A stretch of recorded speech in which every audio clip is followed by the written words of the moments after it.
राजनांदगांव संस्कार धानी का हाल जानेंगे रिपोर्टर देवाशीष झा के साथ। सरगुजा के सियासत का हाल जानेंगे गोल्डी गजोरिया के साथ। खेल अपना नामांकन दाखिल करने वाले हैं, लेकिन उसी को लेकर के हमारे प्रधान संपादक जी पहुंचे हैं और आम जनता से वहां पर राय ले रहे हैं कि माहौल क्या है वहां पर और किसके पक्ष में माहौल है। इसको लेकर के सीधा हम अपने प्रधान संपादक का रुख करते हैं। जी बताइए सर। राजनांदगांव संसदीय क्षेत्र जो है, जो राजनांदगांव जिला मुख्यालय, वहां आए हुए हैं। आज यहां पर प्रदेश के पूर्व मुख्यमंत्री भूपेश बघेल जी अपना उम्मीदवार घोषित किया है। उनके सामने संतोष पांडे हैं, जो पिछली बार के सांसद हैं, और दोनों के बीच मुकाबला होना है।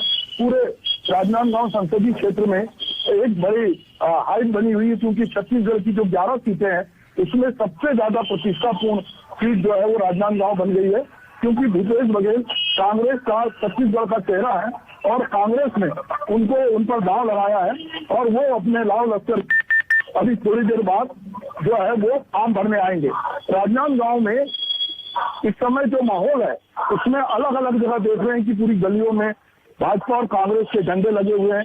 हम इस समय राजनांदगांव की धड़कन कही जाने वाली मानव मंदिर जो होटल है, जो सबसे पुरानी होटल है, वहां पर खड़े हैं और वहां से हमने बहुत सारे लोगों से अलग अलग तरीके से बात की। तो एक पूरा ऐसा माहौल है जो लगातार छत्तीसगढ़ को वाइब्रेंट करेगा, क्योंकि भूपेश बघेल जिस तरह के नेता हैं, पूरी बीजेपी के नेता हैं, पूरी बीजेपी लगातार, चूंकि उन्होंने जिस तरह के वो बयान देते रहे हैं, अभी उन्होंने ईवीएम को लेकर जो बातचीत कही और उन्होंने बैलेट पेपर से का आह्वान किया है कि ज्यादा से ज्यादा लोग फॉर्म भरें। उन्होंने लगातार, वो बहुत आक्रामक नेता हैं, तो इसलिए बीजेपी की पूरी कोशिश है कि किसी भी तरह जो यहाँ से भूपेश बघेल की जीत ना हो और संतोष पांडे जीते। दूसरी तरफ भूपेश बघेल पूरी तरह से लगे हुए हैं कि वो इस बार यहाँ से अपनी जीत दर्ज कराएं। ये वो संसदीय क्षेत्र है जहाँ से अभी वर्तमान में 3 बार के पूर्व मुख्यमंत्री रमन सिंह जो हैं वो यहाँ से विधायक हैं और अभी विधानसभा के अध्यक्ष हैं। हम पहले की बात करें तो मोतीलाल वोरा भी यहाँ से चुन के गए हैं। तो ये सीट जो है, अभिषेक सिंह जो है रमन सिंह के बेटे, वो भी यहाँ से उन्होंने नेतृत्व किया है। तो राजनांदगांव की सीट इस समय छत्तीसगढ़ की सबसे हार्ड सीटों में है। तो हमने सोचा कि क्यों ना जाएं और जाकर जो नामांकन भरा जा रहा जो माहौल है उससे अपने दर्शकों को अवगत कराएं।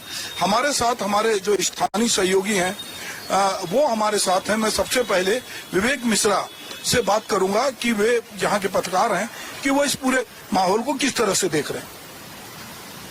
जी, यहाँ का माहौल तो अभी बहुत ही बढ़िया है। यहाँ पे आज भूपेश जी का नामांकन दाखिल होना है 12 बजे और वो वहाँ से निकल गए हैं और सीधे कलेक्ट्रेट आएंगे और वहाँ पे नामांकन भरेंगे।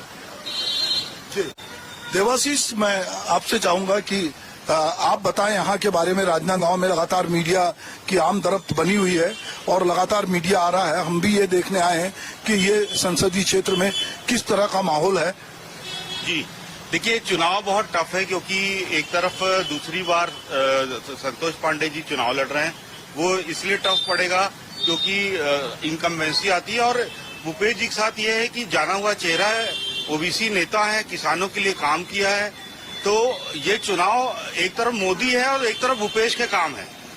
आज ये वाला चुनाव भूपेश के काम और मोदी के बीच की लड़ाई है। देखा जाए तो अगर भूपेश जी अच्छी तरीके से चीजें प्रस्तुत करते हैं तो स्वाभाविक है वो जीत सकते हैं। संभावना है, दोनों टक्कर में, टक्कर का मुकाबला है सर। तो बीजेपी का नारा है इस बार कि अब की बार 400 पार, और 400 पार करने के लिए बीजेपी जो भी संभव है, चाहे वो कांग्रेसियों का बीजेपी प्रवेश हो, चाहे वो अलग अलग तरीके से रणनीति हो, चाहे उनके कार्यकर्ताओं को मोटिवेट करने की बात हो, माइक्रो मैनेजमेंट हो, इन सब में बीजेपी बहुत आगे है।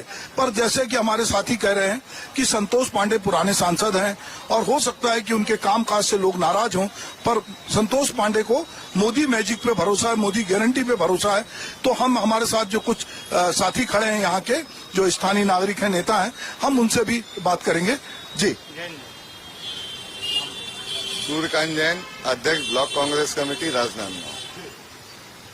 अभी ऐसा कोई मोदी मैजिक वगैरह अब सब खत्म हो चुका है। लोगों को सच्चाई समझ आ चुकी है और बढ़ती हुई महंगाई ने सबकी कमर ढीली करके रख दी है।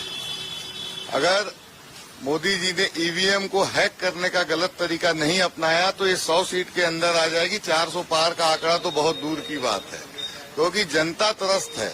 और ये बात मैं अकेला कह रहा हूँ, मैं कांग्रेस का कार्यकर्ता हूँ इसलिए नहीं, ये आम जनता की आवाज है।